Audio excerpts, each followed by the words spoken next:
nayemba ba chanson nyonso oyo au jour ali bosonga na yaki ezaki tina te ezana tina tant sikoyo to groupe ezo se monter tozaki na tina te ezana tina tozaki na Yahweh yo kalo sambo nangai mwana na yo ma prière on avait na beleli kombo na yo nyonso ya motuya frère parfait. À l'époque, il n'avait que 16 ans. Oui. Basso bozo kayona ya ding ding ding ding ding ding. Il n'avait que 16 ans. Non, le frère José Nzita, il se connaissait déjà avec le frère Christian. Ils ont vécu ensemble avant que le groupe soit créé. Mais à chaque fois, tant que Tozaki n'a pas répétition, le frère José Nzita venait, on passait des jours, des temps ensemble. Mais lui, il avait déjà le Mélodie du ciel. L'équipe, il y a Mélodie du ciel. Mais c'est vraiment des potes avec mon papa Christian. Ah, donc il n'y a jamais eu de problème avec... Non. Il n'y a jamais eu de problème. Après, ce qui m'a vraiment fait du bien, et ça la pensa qui a vendu dans le groupe et puis a consacré vie dans le Seigneur, dans le ministère du chant et tout, c'est Bonzambe Oizaki na sœur Laure. Elle m'a vraiment encouragée à oser la sérieuse Nanzambe. Adieu. Ah, oh, businessman. Oh, comment Lukaka Mbong. Je ne peux pas le dire devant tout le monde. Peut-être que Zana Bateau Bazaka édifié au travers Moutouana.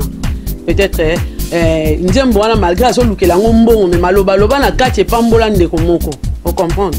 Ceux qui n'ont lobby en haut, ils risquent et bon ma moto et là ils n'ont pas ma bateau.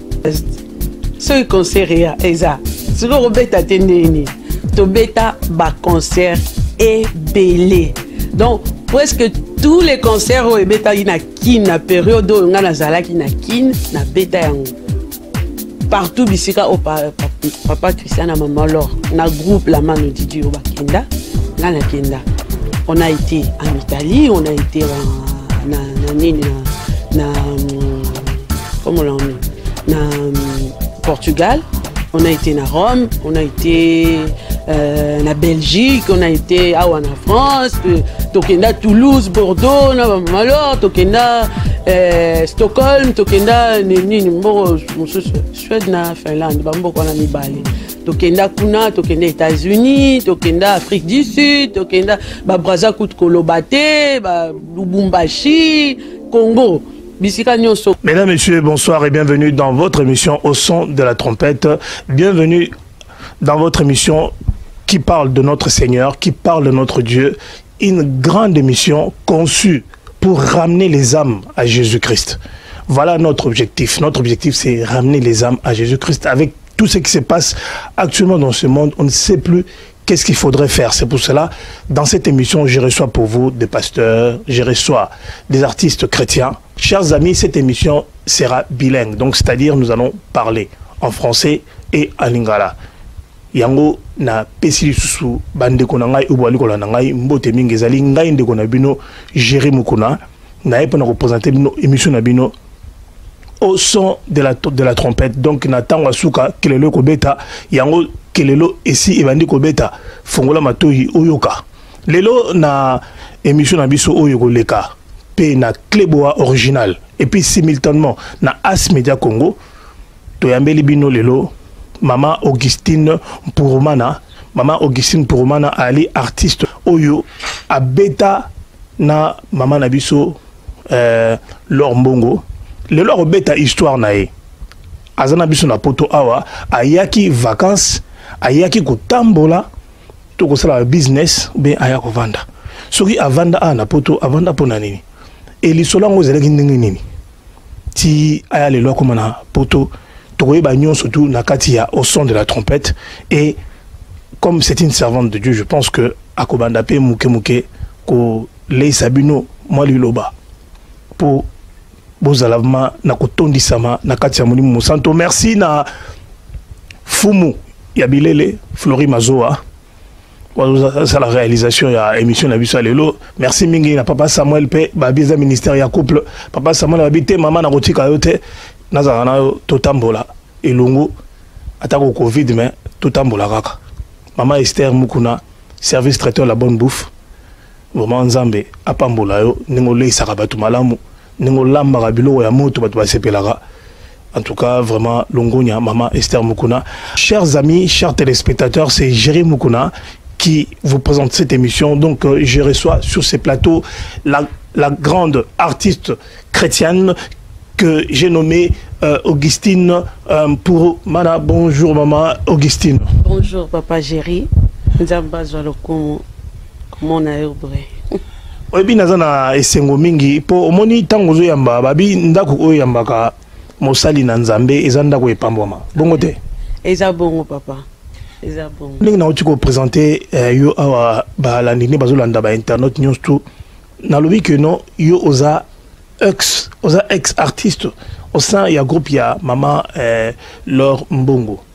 Alors yo sikoyo yambona to kotana masolo na mekana ko expliquer na ba landi na biso na ba ndeko nyo so balanda biso oza nani. Bon, en fait, bonjour déjà, peuple de Dieu.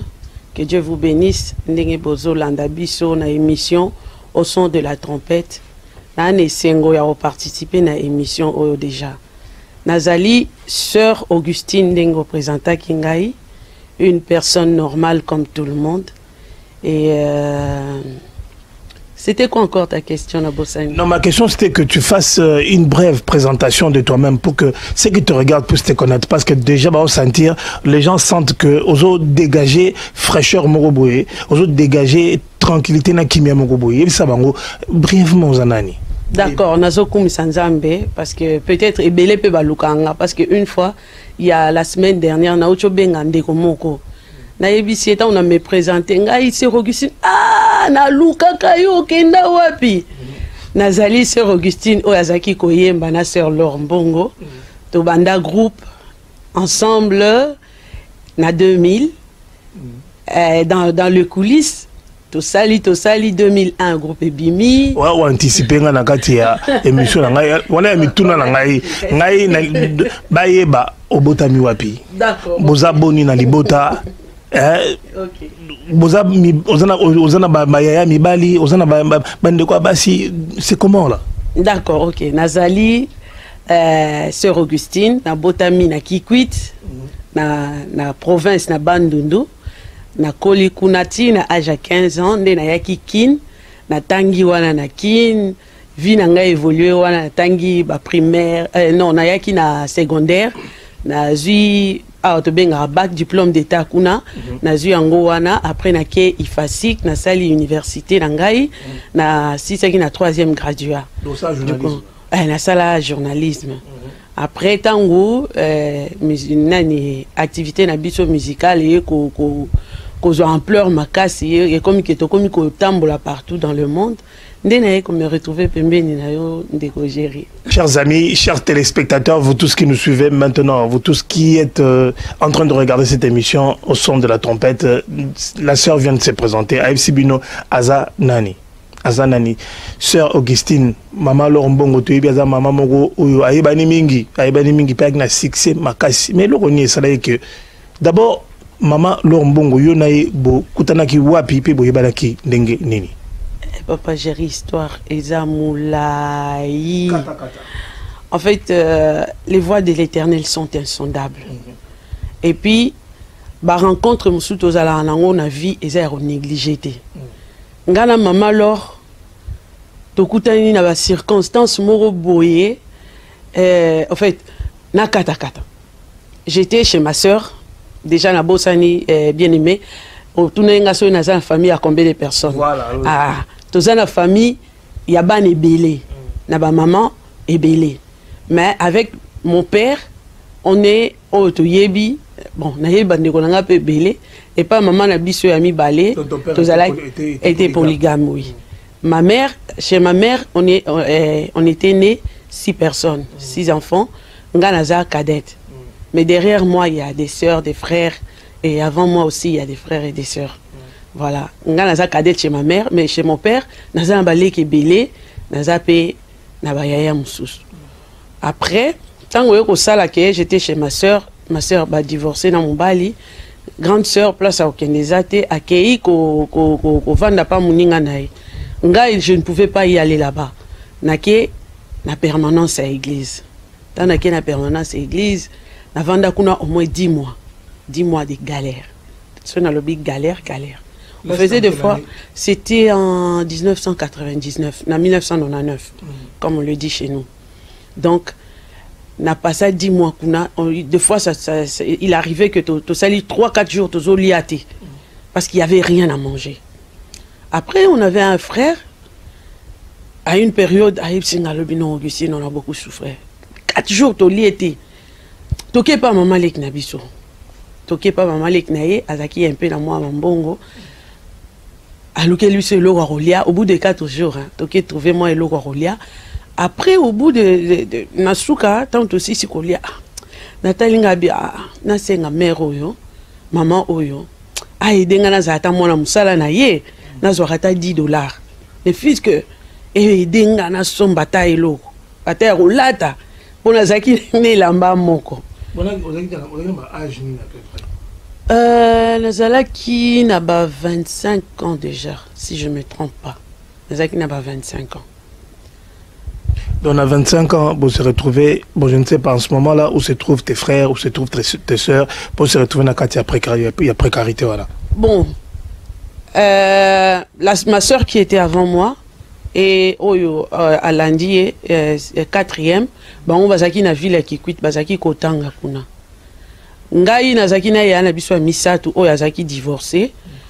4e, 2e na bisope, mobile na utaki kokufa, elle aussi elle s'est débrouillée avec ses 2 enfants. Donc du coup, elle n'était pas à mesure de me prendre aussi. Après, l'aîné n'a biso atikala kuna na intérieur ya bala kuna za kuna tilelo. Donc place pende à Okeneza la quitté. Après au sala que na solo na mama wana lukelanga nda ana ko matamwa na musala na ye. Mama na talinga tuninga utanga ngabi wina tanga naza diplômé mais na on a bandi université était pour parce que ba moyens zate atali ngabi bon mbali nanga azana projet a fongolisa ba magasin côté à matete wana o na solo na ye o ya kata ko kombolela biso ba bureau na tongo comme ça na pesa yo a pesa o zo kata mo muke et ça les mi bongo tant pe entreprise na bango e bandi aye ko intéressé nga ko yebisanga ke bandi na ke ipe na bandi na saola mukatongo na saola na ba clé côté a wenza matete côté a bangili mawana ba voilà na banda la mukatongo na ki na komboli ba bureau na bongisi nyonso na sali bango ba café tant bango zo ya ba 8h30 wana ba kuti tout est OK na sala ki bongo pendant 1 mois et demi, 2e mois, na yo comme vendeuse. Papa wana tali abi non. Ozana bagage. Okotika la okombola aboite aluki garçon mususu a remplacer nga na komi vendeuse. Tant na komi vendeuse, caissière na biso. Oh ezaki question boteki na suka ya oteka boke verser mbongo epa na ye. Azaki nièce ya patronne et à patron pardon et puis camarade et alors. Voilà. C'est par là que tu as que kutana alors. Tango, ce qui parce que lui elle était dans le bureau, nga magasin ya na sarote ke zaki na se. Ce qui est à mon bureau kuna boring. Bon, azo s'ennuyer à Kitty, aye place nga nazo teka, azo servir ba client, nazo yemba. Abi oyemba bien. Minana muninga na ngamu kombone l'or. L'or sorazo yemba, il faut yoka chair de poule. Nakatu na muke, l'or sorazo yemba, il faut ka chair de poule. Obi lisolo eza mali solo mbo, eza vraiment très profond, eza kitoko makasi mingi pona batu parce que normalement moi je sais que toi qui nous suis en ce moment au cours de la détresse, tu peux avoir 30 ans, tu peux avoir plus de même 40 ans. Aux assumes espoir donc ici quand on vend des athées c'est vraiment un exemple au Kolanda talandeko à Nyokwami mais les là se retrouver na katia poto tozonga muke tozonga le sala mama alors yona nzambe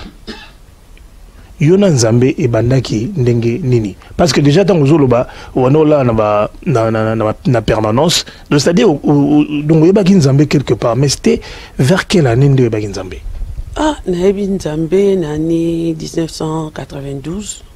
na 92 comme tout le balamboka na biso na zalaki na kikwit nde na zalo bati na âge à 15 ans na ba 80 89 90 non c'était en 91 ya nanga o ya misato na lobaki ya divorçaki iye mutu abengisaki nga pona ko aider pona bana après tant on a yaki na zaki na ba 5e humanité na ye na a kotisinga classe mais na zaki ko aider pona bana yende sko parce que biso kuna na kikwit ozaki na catholique na zaki koyemba na ba chorale catholique déjà parce que koyemba nga na bandia on a âge à 11 ans na catholique yango na pena mama Maria mbote so babilo nini na bosani après et au sala que tant on a yé pas grande sœur na écoute déjà zaki ko sambela na ba évangélique elle m'a ramené dans son église à une église de réveil voilà na ministère évangélique les Damans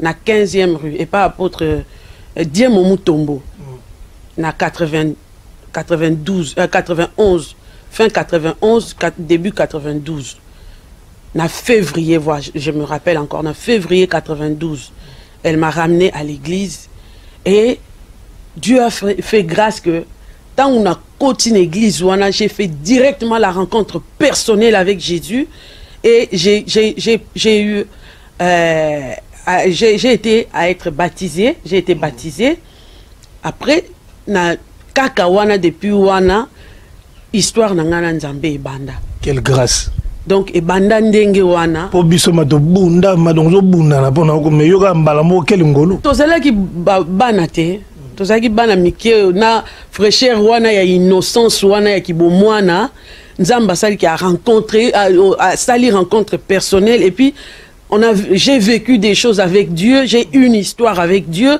donc je n'ai pas intérêt à blaguer dans Zambango. Il fallait continuer comme ça avec ces dieux-là, parce que, comme je disais, ses voix sont insondables. Lui seul qui sait ce qui doit passer avec lui. Nous, on les découvre. Et puis, tant aux autres découvrir, on est curieux à découvrir les sous, ni les royaumes sous Nassima. Et ça, bon. C'est pour ça, Monique étant au Bétali Solo, il y a 2019, voilà 2099, pardon. Donc j'étais déjà dans le Seigneur, je servais Dieu et tout machin. Donc tu t'es dit, je vais me réfugier auprès du Seigneur au lieu de faire autre chose. Parce que Batumingi n'a qu'à pas si, au tout le monde a l'élo, au bazo sala, n'habite ce qui alternatif, et ça moko, ok, n'a au sala mabe. Po nzela pe musupe yali o mutako kolana me bato mingi bazo pona ka alternatif wana ya okine na nzela molili siko yo na mama Laure Mbongo betele so solo bokutani ndenge nini zaki ndenge ni taka ser Laure Mbongo bokutana ye mutu babakaza aza orgueilleuse solana batute banini makasi mais comment yo komi bosona se ayo kapeyo. Bon, en fait, à l'époque, quand on a écouté la sœur Laure Mbongo, c'était pas la personne de Laure Mbongo qui aujourd'hui. Elle était déjà comme ça. Mais, l'ampleur au Batbaye Bélier Léloté. Oh, et Bimi Libanda Lélo, c'était en elle. Et Zaki na on a kachinaye. Et tout le temps, on écouté naye par rapport à la sœur là, on a Zarobet Alisolo, Zaki secrétaire Nabiso. Arbete Linga Lisolo, la sœur Laure. Ah, na olingana kuta naye. Après, elle m'a répété ça plusieurs fois. Un jour, Tosilisi Moussala, Augustine, toi qui n'es pas na biso, Gabi, ah, oui, qui n'a pas dans la permanence. Ndé na zo sala boy, moi ndama mbongo na zoa awa, na kenda na sali wenzi na kena lambi tolia na bandeko, o to vanda na bango kuna. Yo zo me manga suna ngana ke kolia siko bandeko na kuna ba kufanza. Alongwa kuna yo permanence kuna ba place mino nzala nzala. Toke lia na ndako na pesi mbote déjà pas de ngolanga Gisèle nzaba pambola parce que tu es un canal de bénédiction pour moi. Donc du coup ayebi singa lobi, toke ndeko on a biso lambi fumbo na makaya tellement la linga fumbo na makaya mingi. Bon, d'accord. Donc, on mais la tête, on revient à ça là où on que l'amba na permanence to lia na bandeko. Bien aimé, to kei, to komi pepa na bango, to écoute ta sœur Laure kuna. Du coup, tant que on bête dans l'isolo alors, abete appelle l'isolo n'a pas alors. Oh, tout ça, la sœur Morokuna, Augustine, nanana, brena, brena. Wana sœur Laure, Aza déjà, Aza Matimo, Mukaza d'un orchestre, comment? Nanou, Bazaki na kaka ba fiancé na papa Christian. Il y a Yembaka à l'époque l'église Médac. Donc, et là on a noté, groupe na noté, mais Bazaki déjà na projet.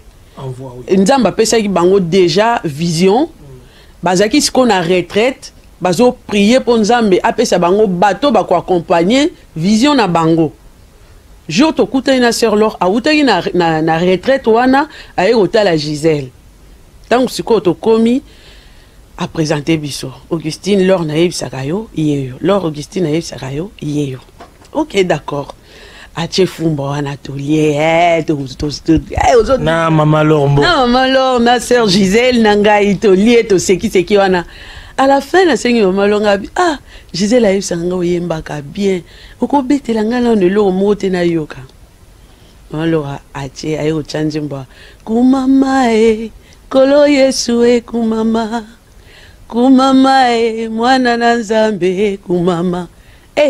Tango achenze mwana biso na Gisèle to koti to sali atindi to koti to comment prier. Et si wana après to pesani na singa bi ah maman Laure. Et le rosanango ezaka pour une église locale te. Eza pour une église universelle peuple de Dieu photo bénéficier na le rosanango. Ah effectivement au lobby vrai parce que là tous en retraite tozo bon de la Nzambe pour appeler sa biso bat bako accompagner vision tozanango. Soki yo to komi prêt parce qu'il faut te former groupe. So to komi prêt to bengisa yo comme ça oya o intégrer groupe. To kabwani wana to seki to kabwani. Ngana kena ngape na sali wenzi ngana ke lamba na nini. Au bout de quelques jours na yo zo problème na musala ba licencier nga. Nangana na zongeli sous situation nangai ya misère wana. Ba jeune fille, je vous assure, il y a de quoi suivre Jésus. Il y a de quoi suivre Jésus, peuple de Dieu. Comme la Bible dit, il a un projet de paix et de bonheur qu'il a formé sur nous. C'est vrai. Eza vrai ndekonanga, eza vrai. La Bible dit encore, il est le rémunérateur de ceux qui les cherchent. Et il a de la rémunération, notre Dieu. C'est vrai.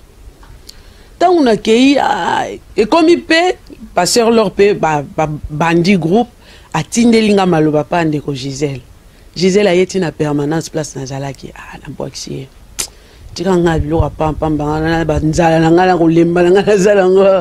Augustine Laure a zolukayo. Ah, babilo qu'on a su à choral, on a su à banini, on a. Après. Non, mais ça c'est. Non, ok, on a continué dans l'histoire. Allez-y. Après, au bout d'une semaine ou de 2 semaines, na Gisèle, na Laure, longo place bazaba ya tina permanence place Nazalaki. Laure a singabi Augustine, tozana besoin na yo yaka to banda musala. Ah, na sani muta tambusi makoloti bisika naza par respect. Azandeko, tout ça la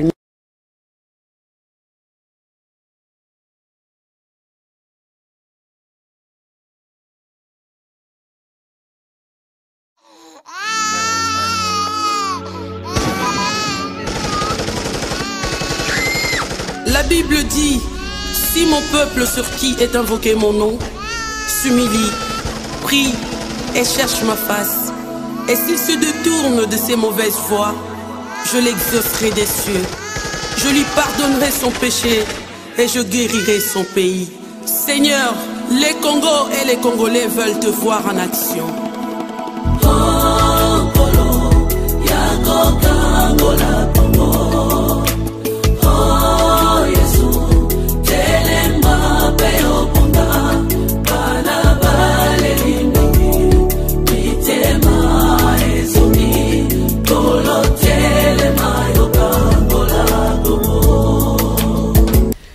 Azandeko, tout ça la nini, to kende. Na eko kende, tongo moroboe. Nabimi 8 heures. Yo, beaucoup na tout l'amour, la biso ba 5 heures déjà, moi. 8 heures, on a bat, si ba l'amour ka, vie, c'est banda. naye ko kende bona komi bona kuti pa Christian na sœur Laure. Ah, bayambanga bien moko gentillesse ngabi bien boya. Allez, c'est le frère Christian ce que jour en haut utai ko zo mélodie ya nzembo ya tina teza na tina na butu nango. Abengi biso ngana Laure abi Laure Augustine Boya, les gens suivent nini morobo Yahweh Yahweh Yahweh Yahweh Yahweh Yahweh to bandis ko yemba ngana Laure tango ye atindi Yahweh Yahweh ngana Laure to yambi Yahweh Yahweh Yahweh Yahweh Yahweh Yahweh Yahweh Yahweh Yahweh Yahweh yozali nzambe nangai nje mongo bien bon Laure il faut tout ça là nini vocal nango to bandi ko kangisa maloba na lokotaka moto na se bon sco omoni David David mobokoli to travailler wana papa Nzembe vandi. Après parce qu'il y avait aussi d'autres frères et sœurs oye à Bengaki déjà na au courant la journée moko tozo tito comme à 15h équipe koki jour on a kendeki équipe koki est-ce que kokoye ba combo pour na frère mususu basiste na nous pas na poto ouais parfait c'est ouais je salue parfait frère parfait je te dis un grand bonjour talani na mine de gono yoki mara talani de gono ya wana au son de la trompette avec lo ba kamnyo toi quelques noms banani babandara vraiment. Bon au départ tozalaki sœur Fidéline Mouangé. Lélo a commencé sœur Fidéline Massi, parce qu'à Balande, on a vu ce Dodé Massi, en Afrique du Sud. Il y avait la sœur Fidéline, il y avait la sœur Renestine Mboma. Elle était avec eux dans la retraite. Parce que la bande qui vraiment avant. Azaki na bango na retraite, on attend baso senganzamba tinde la bango bato. Sœur Renestine, il y avait le frère fin 2000 début 2001. Papa Raymond Kitoko, ndeko ya leki ya papa Likwanganzala. Au théâtre, Leki Naesiko, c'est un grand guitariste. Je crois que vous le connaissez aussi. Sala Banzemona, maman Lili Soumbela. C'est que je fus moi. J'ai honte de le dire tout haut. C'est lui. Okay. Oui, il était avec nous. On a eu le frère Freddy Boukakala, notre batteur. On a eu le frère Massassa, le frère Boul Massassa, Eric Boul. Il était avec nous, notre clavériste. Et on a eu le frère Parfait. À l'époque, il n'avait que 16 ans. Oui.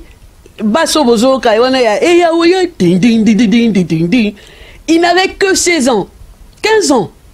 Il n'avait que 15 ans. Mais oh là. Il y a eu le frère Malachi, lui aussi c'était notre deuxième clavériste. On avait qui encore? Je crois que je n'ai oublié personne. S'il vous plaît, s'il te plaît Seigneur, aide-moi que je n'oublie personne. Donc c'était comme ça. Après il y avait la sœur Laure elle-même. On était là. C'était merveilleusement bien. Quand on venait, à chaque fois que Tozan a rendez-vous, il y a... Mais d'ailleurs, on n'appelait personne. Tu as vu que l'objet photo Koutana. Tokutana Ernin, Tokutana tombe sous 13h. Mais déjà à 8h, on est tous là. On aimait bien cette œuvre-là. Tosala Moussala Wana, mon frère, quand la sœur Laure, elle ouvre sa bouche. Quelle a été la première chanson que la sœur Laure Mbongo a chantée qui a fait que Bozupe force ya koloba ke bon to comme orchestre ou vanda autour kindepe tout le monde peut ça spectacle il y a équipe il y a groupe groupe d'abord comme on a gagné la mano di Dio voilà non en italien la mano di Dio mais en français c'est la main de Dieu la main de Dieu c'était dans disons c'était un nom inspiré quoi un nom révélé voilà la première chanson les chansons Dieu inspirait au frère Christian. Tant on a besoin inspiré sur une mélodie à exposer. Nga chanson o ya liboso na yokaki na munoko ya o nga na yembaki na yemba ba chanson nyonso. O jour à liboso nga na yaki ezaki tina teza na tina. tant usikoyo groupe ezo se monté tozaki na tina te eza na tina tozaki na Yahweh yo kalo sambo nangai mwana na yo ma prière. On avait Nabeleli kombo na yo nyonso ya motuya. On avait Akuna Mungu kama wewe. On avait Mobali nanga ya libala. Là je pense que c'est le premier album. Oui. Il y a Liboso.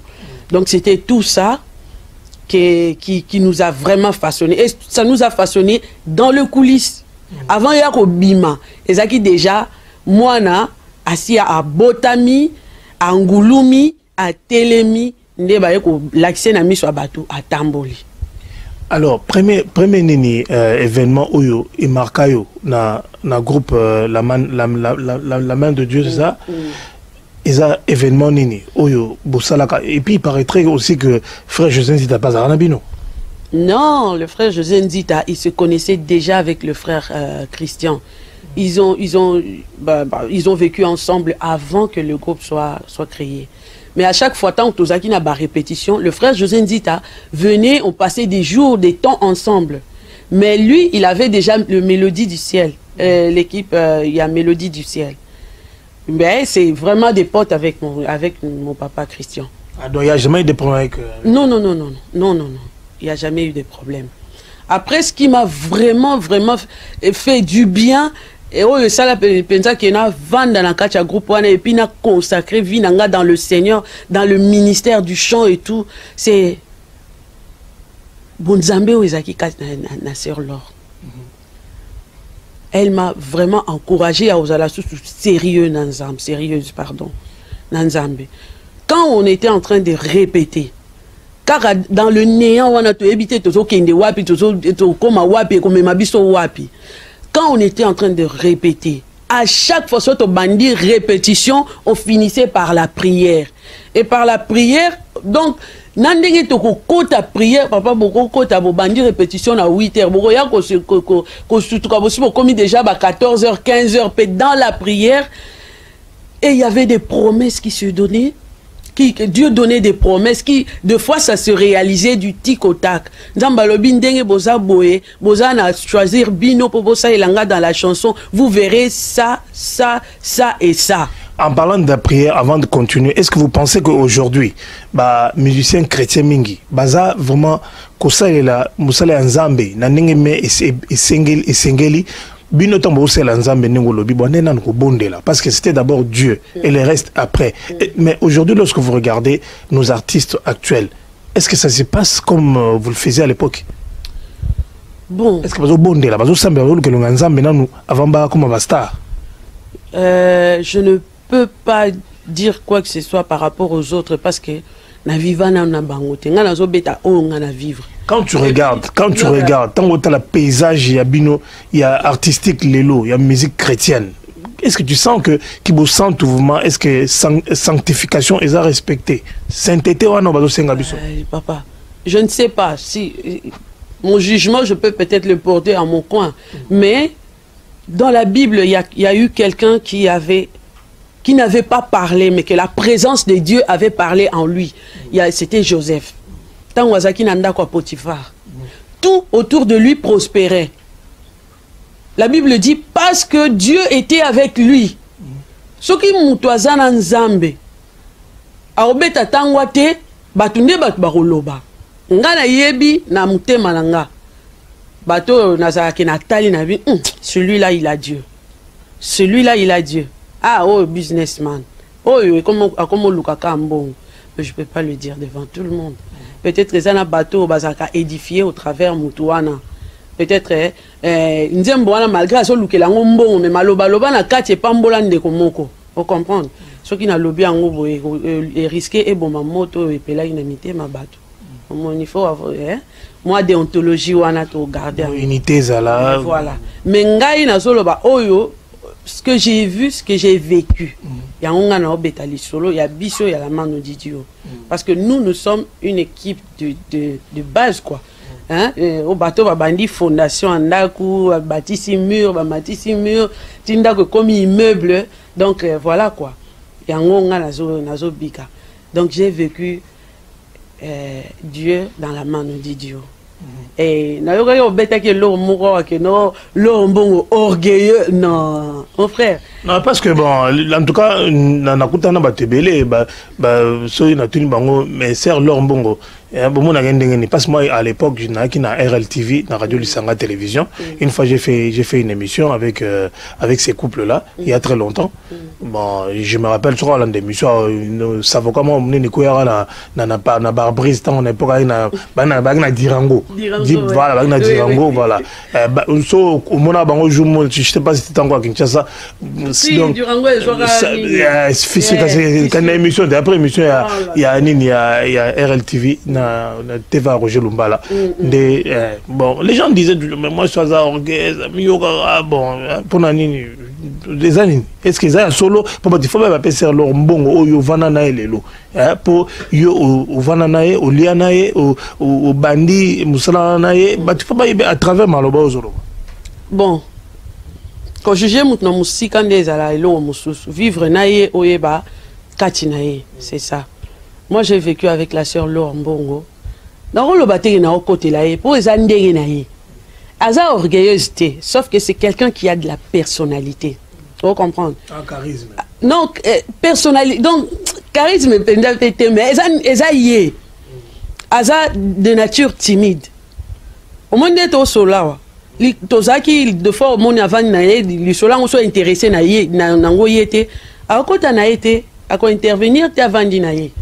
Faut comprendre. Bon, nous sommes traités en yé azo laksani nango. Mais ils andé na intéressé nango yete. A dénaturé c'est le mot passé là. Atonga mutute. Atonga mutute. Moi j'ai vécu ça. Naye na repsi c'est l'or. Kutu tala intel sala ibo. Abinanga zela. Allô, intel yaka. Voilà c'est le roi pasteur ngala c'est ça là. Il passe là bongo. Ya tonga mutute. Aboya ne lisuma rotonga. Donc likambo oyebisinga lobango na misu na ye comme ça to vérifier to boma moto so ya boma moto to trouver solution so retrouver mais aroya ko oyebisanga pona ina ndeko wana et on les bongo te voilà siko au bandi ba concert na Kinshasa au beta ba concert boni et puis et Salem où est-ce que vous voyagez à peine na groupe wana comment ça s'est passé? Ouais bon siko bandi loko Ozokende. Oza de base. Ce concert eza. Ce que Robeta tendeni. To beta ba concert est belé. Donc presque tous les concerts au beta ina kin na période où ngana zala ki na kin na beta yango. Ce que beta 15 000 na zana 4. Ce que beta 20 000. Ce que beta 2 na zali. Ba voyage na voyagea. Presque partout bisika au papa Christian à maman Laure na groupe la mano Didi au Bakenda ngana kenda on a été en Italie on a été comment on dit na Portugal on a été na Rome on a été na Belgique on a été en France tokenda Toulouse Bordeaux na maman Laure tokenda Stockholm tokenda nini mbo Suède na Finlande bambo kona mibale tokenda kuna tokenda États-Unis tokenda Afrique du Sud tokenda ba Brazzaville Kolobate ba Lubumbashi Congo bisika nyonso groupe kenda ngana kenda. Donc et bon ce côté ngozomona oyo nzambe asali na kati no yo muto laki mutu oyo azali kutunelo kwa kolia ozola na se mais à partir il y a logo mo nzamba sena bomo une rencontre mo boy esali que no OK ba Stockholm OK ba Suède OK ba États-Unis d'Amérique qu'est-ce que tu peux dire en ce moment nzamba nous omona ndengeli bah c'est pourquoi je dis que il est le rémunérateur de ceux qui les cherchent. Amoni pasinanga asunginga donc n'habitez je dis que j'ai une histoire avec Dieu cette histoire doit continuer jusqu'au ciel donc azamuta rotikate zanzambe Parce que tu as zalatina libala lelo na poto. Toko tamasolo poto kala mingi te yango to chite nango po émission msuzo kende malembe mena suka mais tozana no mamuke poto na lisolo to beta na bike papa Samuel ali na bike Flori Mazo ali na mutamela rapé café chaud chocolat chaud pe azali to beta masolo malembe maman Esther moko na bazali.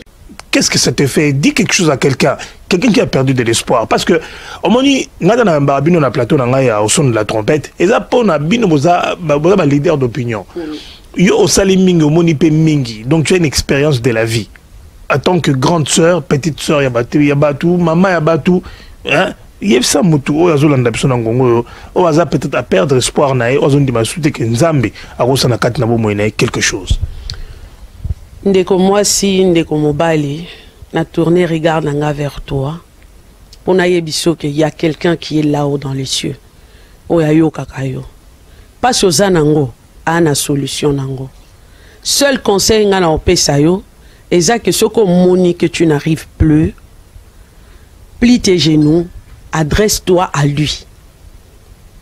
Akoyo kayo pe akoyano la yo. J'espère que je dis ce que j'ai vécu au ngai na vivre. Yango na zoye bisa.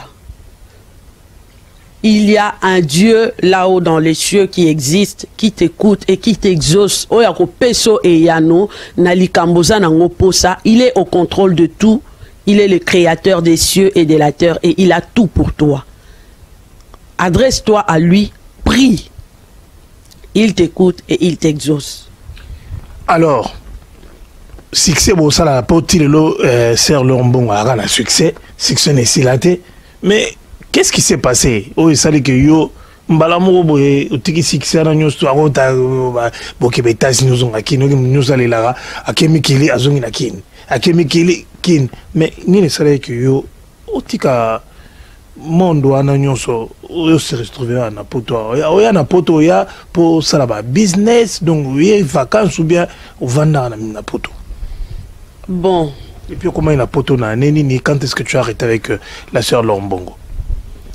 Ngana sœur Lombongo en réalité on n'a pas arrêté parce que jusqu'à la preuve du contraire Naza jusqu'à présent musicienne, chanteuse et à la mano Didio. Ce qui a fait que na me retrouvé na poto ezalibala. Toyaki Musala l'année 2008. Toye Musala, toyaki obeta concert moko na Bataclan. Après, il y a eu quelqu'un qui s'est intéressé à moi. Un monsieur là. Un monsieur, Ngombo, Nkela Samuel. Tata Ravana. L'homme fort. Vraiment. Force tranquille. Force tranquille. À Moninga, à Sololi na papa Christian. Abi, na moni, na kata jardin na, ezana moi follow le mot kuna est intéressé nga. Papa Christian peut à Sololi na ya ebisi bon, biso tozonga mboka na kotike lo mwana batute. Mais azana visa. To ya boy. Biso to ya lisusu na yete, yo siko landa ye na mboka, solola na libota na ye, poso to tiki ye. Tozongi, libota na ye batuni biso to koloba nini, bango bali ambongo te. Tozongi pe na 2008 wana na to yaki juillet to beti nini ba mi-août tozongi. Ta tozongi tata pe atikali. Iboso pe aboka Kenya yebisinga na ise bo na zonga na mboka na répondre yo. Kamwa lo lendo ki bo mwasi mena mutema sina lo baki oui. Na zongi na eko benga ah oui c'est bon c'est bon. Tant tozongi na yebisi c'est bon au bout d'une semaine atindi mbongo.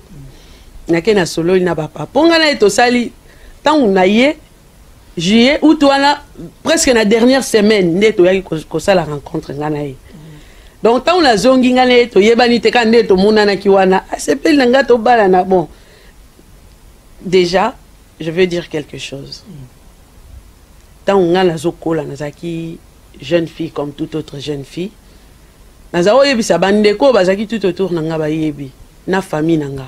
Parce que les lois benganga prophétesse. Je leur disais ceci. nazo zwa temps na nga nyonso na salela nzambe jour na ko bala tant na oyebisa nzambe ke na lina bala na osala fiançailles te soki na ozala na fiancé ekoleka 6 mois te des fois baza ko seka ngai yango ko kuta likolo kwei to nini fiançailles ezalaka tant ngabi yanga lola yebi a wuta kota wutela parce que tant nzamba pambola moto ayebisaka yete de ceux qui ba léa nango ozani so ba bien nango so pe ba souffrance na nzela peuple à Israël tant oyesi bango bozo ke dans le pays où coule le lait et le miel ayebisaki bango te ke nini ozala soki mer kozala liboso soki désert so indeni na yebite ye muta yebi menga tant na okoma na bala na oyebisa nzambe nzamba yebi pona yebisa ke déjà après à un moment sous nazoki moi sima muke tant ka nazokola so to vandi na ndako na biso nazawebisa bango vi nanga awate wana kuti donc bayana nga so batali eleki mawe biso ko mbongo te to ko bazomona bamoni mambozo loba batali eza ko otali bando réalité na oyo zoloba penda donc le nord et le sud donc ils appellent épargne nous de une rêveuse voilà nga yesi bango bi oyebi Yesu dans la Bible tango ezaki na posa afuta impôt atindaki Pierre kende na mai loba mbisi fongola ye munoko fute zwa mbongo romona mbongo na kati kozwa ofuti ya yo ofuti pe yanga donc mbisi moko eza quelque part nzamba ofongola munoko mbongo obima na kokoma bisika na olinga oh ya linga na koma un jour ma nièce m'a appelé a dit allô prophétesse oh le bagino se ko kisa miko ngabi la vie et la mort est au pouvoir de la langue. La vie et la mort est au pouvoir de la langue. Voilà comment on a me retrouvé dans Poto. Donc je suis restée pour le mariage. Dans Poto pour le mariage. Et je continue à servir Dieu. Parce que c'est ça la base de ma vie. C'est ce qui fait que je vive. C'est mon souffle de vie, servir Dieu. Bah alors, est-ce que le mariage ne t'a pas empêché de... Maintenant, on va parler un peu de ta carrière, parce que bon, en fait, momentanément, tu t'es séparé de la sœur Laure Mbongo, qui est, bon, tout le temps en mouvement, mais qui a comme base Kinshasa, la République démocratique du Congo. Bon, toi, tu te retrouves ici en Europe. Alors, comment ça se passe avec ta carrière actuellement? Bon, j'ai servi Dieu pendant tout ce temps dans l'église. Je suis en train de les servir toujours dans l'église. Mais bon, j'ai un studio, un album. Dans Sali, quelques chants. Il y a un album, il y a 5 chansons. Déjà, moi, je suis na ba chaîne, na Biswaki, na Biwan, na Canal Kinpe. Vers 5h, 6h, et les kaka. Prière pour le Congo. Non, ma prière pour le Congo, quoi. Et les kaka déjà na ba chaîne, wana.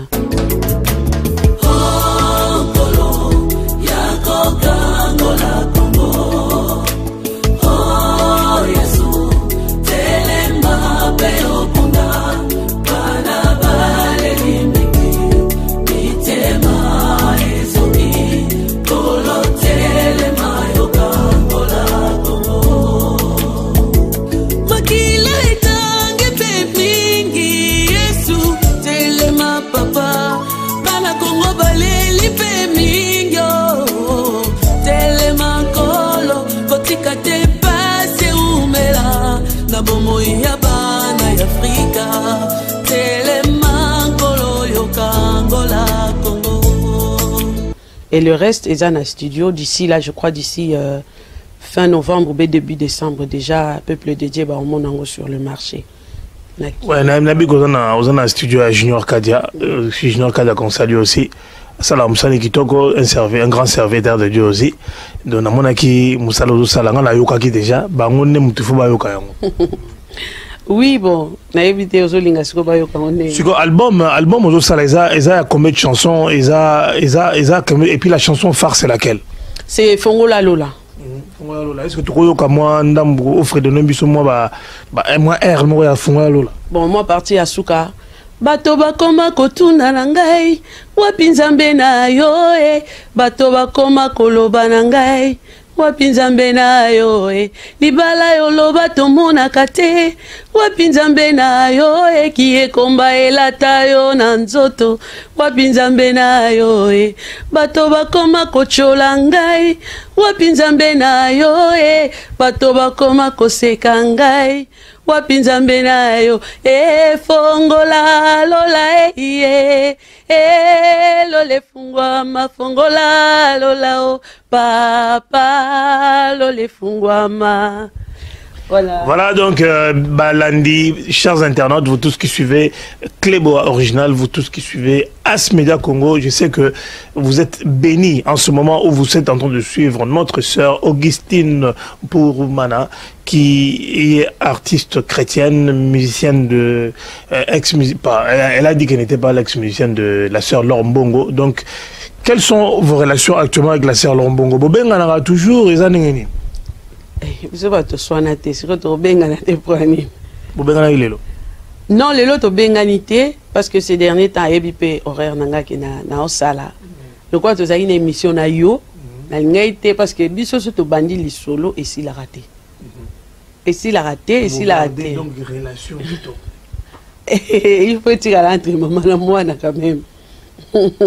Parce que ngale to sois naté. To mol to sois na mabete. Atika la libala, maman est d'ailleurs le jour où on a zotika la libala. Ayati, tata aya, to utara Belgique, to betara concert mo kuna na Saint-Michel. Et ça qui le 1er janvier 2009. Aibisi abi moi sinayo yeyo. Yé mutatika inga na libala. De la petite bénédiction. Yé mutatika inga na libala. Et puis tant ou pe tata linginga. Aibisi nga bon. Na lingi yo na ebiso ke zaki dernière semaine biso tozongi na biso kina a beto lito donc a chenga penda ya suka oh to basi bali koyoka dans ce qu'on a commis na kin tant oui atindi mbongo billet na kina Alexis Maman Laure tant mbali nga atindi mbongo billet na kina Alexis Maman Laure atalinga bi Augustine mwana mbali wa lingi yo.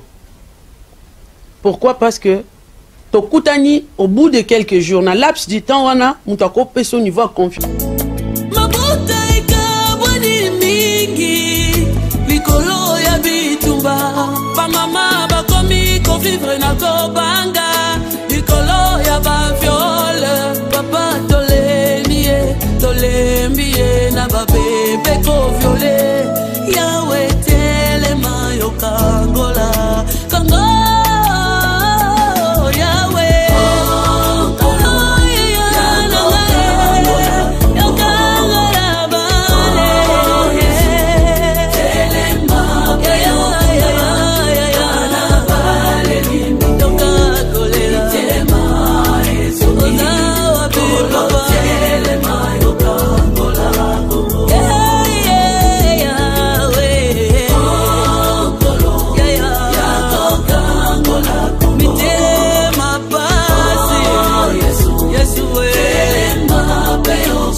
Sauté à et belé en bon au bout.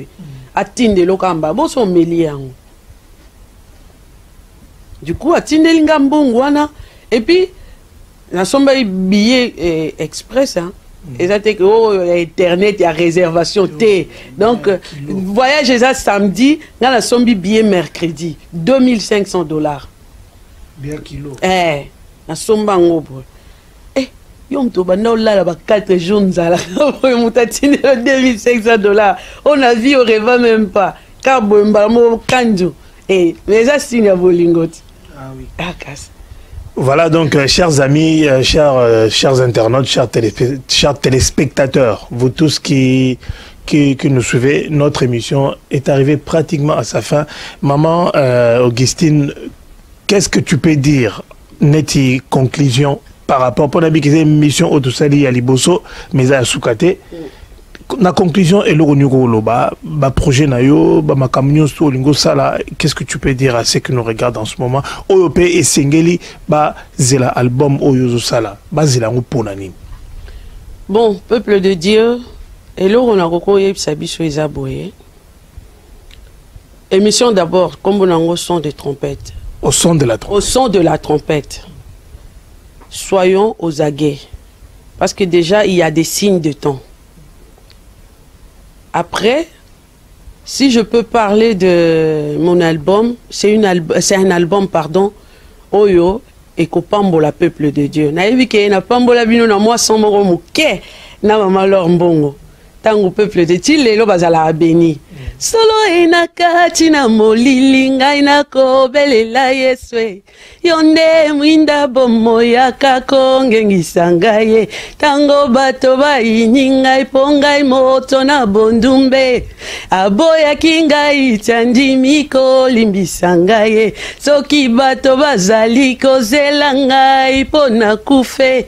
Mosikoli na ngai akotele mamoto asuka baba. Et Pambola peuple de Dieu, peut-être Bolukaranga.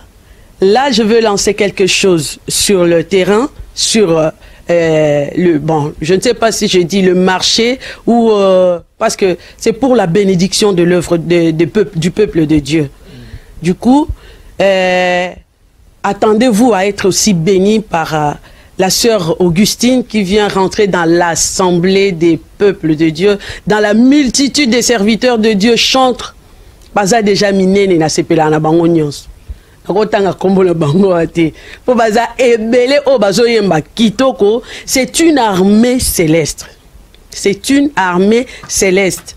Ngape na ye mbolombolo biso nyonso na kati ya mulongo na service en kolo, tocha mokolo tocha pe moi Pierre, nakati ya construction et édifice, rassurez-vous, vous serez bénis par la grâce de Dieu. Voilà donc, Banana Nzambe, Binon Tubolandi, émission à Visso, Balobi Saïla Nzambe. Saïla Nzambe, Poyoka, Elengia Mokili. Pozo Saïla Nzambe, Théâtre Biloko Bolobagana, au Salabo et Poke Elenga Mokili, surtout yo, Linga Otonga Batu. Yo, Linga, Babebana, Olinga Obano Zelani. On ose la cabale, on y a un sermon, Babebana, Ano Fingae, Moni. Asfingite yo tika biloko wana lobasuka, donc c'est-à-dire moi beauté moi boye nengezalara. Qu'est-ce que tu peux dire au peuple de Dieu, à ton église, à ton pasteur, tout ça avant qu'on termine? Bon, en tout cas la batte belé au pesambote, mais je vais juste dire bonjour d'abord à mon mari, My dear heart. Samuel Ngombo Mukela. Je vais dire merci à ma sœur Mimi. Hier, tu vas boire qu'il y a un chocolat chauté. Mimi Ntimba. Alors le chocolat. Mimi Lukwayu, Ntimba Lukwayu. Voilà. Na pesi mbote belé. Petite sœur Nabiso. Petite sœur ya moi nanga, aza moi nanga. Petite sœur ya papa le Silem na Matadi. Et na pesi mbote na maman leur mbongo. Papa Christian abenga nga impuré, hein, au moins impuruma na yesu kwa katango impuré. Na pesi mbote na dekolanga Jansmi makiese, na pesi mbote na pasteur nanga Grâce Magana, na parfait grand basiste azela yazela. Yazela tamsu bon azaka lek nanga. Bon na pesi mbote na maman mamie maman mamie Lumande bisika nazo travailler siko dans son église. Na papa Noëlla Lumande na église Parole du Salut et à Épinay sous Sénard bisika na servir Nzambe siko et na habité sur na bosani muto parfait mbote na yo. Voilà ça mutu na ngai mo ayebi masolo, donc c'est ça. Peuple de Dieu, mbote na bino nyonso. Soyez encouragés, soyez encouragés, soyez encouragés. Que Dieu vous bénisse. Voilà donc, chers amis, chers téléspectateurs, on avait reçu sur notre plateau au son de la trompette la sœur Augustine pour Mana, qui est artiste musicienne. Il y a orchestre, il y a sœur Lombongo, à Beteli Bissoma solo, il y a Vinae, à Lobby Ndengenini, avant de sœur Lombongo, à Mekiko expliquer, et l'Orient Sala Anamboka Oyo, à expliquer, mais non, il faut que Nanzambe. Il faut que pour le reste ne sert pratiquement à rien. Donc c'est-à-dire chercher à voir les choses d'en bas ne sert à rien. Cherchons plutôt les choses d'en haut. Pour y avoir tout et au même abisso penepe nankolo. Yo suko ngunga oyo yozo lukaga bambongo nanenga mabe ngunga oyo yozo lukaga osala kindumba tepo ozo pesa raison. Oh nana pasi. Bon ce qu'on a ça ndeni. Yana kuma na kata prostitution. Mais il n'est pas à peu prostitution. Mais pourquoi est-ce qu'à choisir voir en athée? Mais où il y a l'andaki, tala lelo, tout ça, nakata Bampotouville.